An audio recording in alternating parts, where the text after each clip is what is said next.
Hello, welcome back to Black Book Stacks. I am your host, Hoshana Sanders. Thank you to all of you who are new subscribers. It's great to welcome you here and to see the renewed interest in Black Lives Matter, but also to see all the anti-racist reading lists. It's really an affirmation of work that I think a lot of my fellow Black writers and readers have been so heartened to see. I'll speak for myself. I've been really heartened to see it, and I hope that it just continues. I certainly am going to continue with the channel, and wanted to talk about How Long Till Black Future Month by N.K.Jemisin. As a result, this is one that I finished a little while ago, and I just kept thinking about it. I think it's a really great collection it's a short story collection, and I want to say it came out in 2018 that it came out, so a couple years ago. Here's my N.K. Jemisin situation. I have not read her longer pieces, her longer novels yet. I tried with the 5th season a couple times and just I wasn't able to get through it. So I thought that, look at this cover, first of all. Like, how beautiful is it? This is an autographed copy that I received. I didn't receive it. I went and bought it at an independent bookstore in the pre-COVID times, and I was just drawn in by this beautiful, striking image. I love the title, How Long Till Black Future Month. I love the themes of thinking about Black people in the future. I think it wasn't until I really spent some time with these stories that I realized that both me as a writer, I think in terms of the past, I love history. So much of what is written about Black stories happens in the past, is about what has already happened. But it takes, I think, a special I want to say a fix, just a shifting of the lens to think about, if you say that Black Lives Matters, then you also think about it in a futuristic sense, right? You think about all of the different possibilities for it, and you think about, how Black lives will be shaped or be configured in a future that maybe even you can't imagine yet. So there are lots of really great ways that she does that in The City Born Great, which I believe is probably a precursor. I say this without having really any knowledge of her latest novel, The City We Became, but I have a feeling that it's connected to The City Born Great, which is one of the best stories in this collection. And it has a wonderful pace to it. I think, I'm a New Yorker, I'm a native New Yorker who also still happens to live here after living other places. And so I know that we have this specific, and when I say we, I mean New Yorkers, who have this specific empire state mentality, right? Where not even connected to the whole notion of empire, which is that's too deep.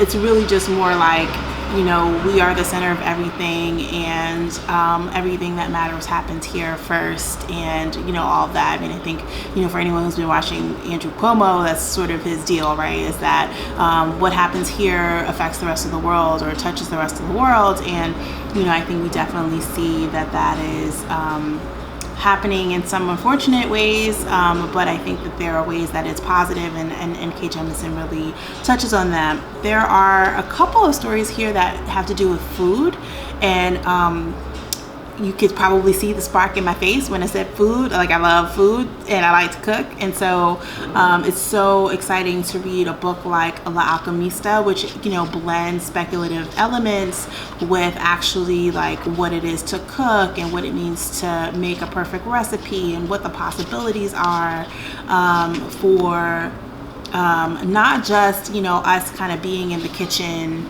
and all that, but really what does it mean to blend sort of impossible elements and make them into a story and also make them into a meal. There are some things that, feature technology.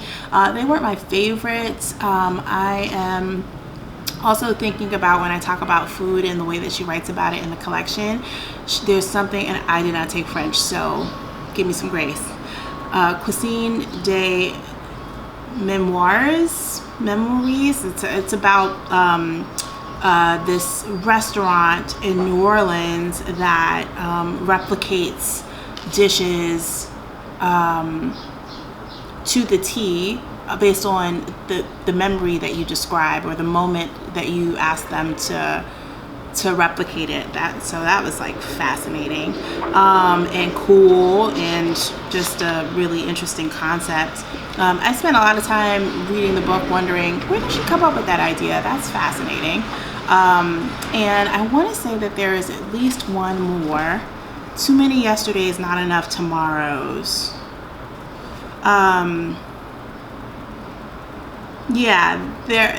These of the stories about technology that really resonated with me. There was one that I felt like, right now, with so many of us working from home, if we have the privilege of working, or also just living in a virtual reality, like for those of us who haven't really spent that much time in blog chats or chat rooms, virtual forums before, like this really, this story, Too Many Yesterdays, Not Enough Tomorrows, really reminded me of kind of where we are, right? Like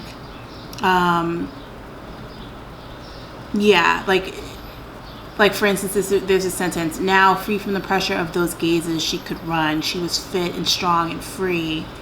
And she liked best the fact that the day started over after about 10 hours. Incomplete reality, incomplete time. So it's just about like the way that time begins to feel like a repeat. If you don't decide that you're going to change your perspective on how things have always been. So I love short stories generally, but first of all, check out this beautiful cover. And second of all, I think, being in the tradition of Octavia Butler, whose short story Speech Sounds is one that I recommended for HuffPost, and I had not read it before. It came out, I think, in 1983. I want to say, so it was before the parable of the sower. But really imagining all kinds of people, not just young people, but or white people, but Black, middle-aged, older people, individuals, mixed in with other folks, I think is an amazing standard to set for thinking about the future, in part because I think it's also like a show of faith that we will actually survive, right? And that to me feels a bit subversive, a lot like that radical joy, right? Which is that, okay, well, do we always have to be suffering? Do we always have to be thinking about the past? And yes, slavery is important for us to engage our minds in sorting through and reckoning with, in terms of race and power and capitalism, and how slavery's reach has impacted all those things and continues to haunt us. And it can also be true that we imagine freedom. I'm taping this a couple days before Juneteenth. What does freedom really look like? What are the contours of it? How do we celebrate in it? How do we allow our fights to continue while also understanding that we have a right, and maybe it's even more than a right, maybe it's our obligation, our duty to actually celebrate and to have fun and to enjoy being alive. So that's a bit of a tangent. N.K. Jemisin doesn't talk about all those things, but she certainly does set a foundation for launching us into imagining not just our history but also our future. So I hope that also is beneficial for you if you decide to pick this up. If you've read it already, I would love to hear your thoughts about it. And if you have recommendations for her other work, like if you've read The City We Became, or also any of her trilogies, if you could recommend a place to start, I would be super grateful. Again, thank you so much for your likes, shares, and subscribes. I appreciate them. I love them. I love seeing the channel grow. I love all the interest, and let's just keep it going. And until next time, I will see you again soon.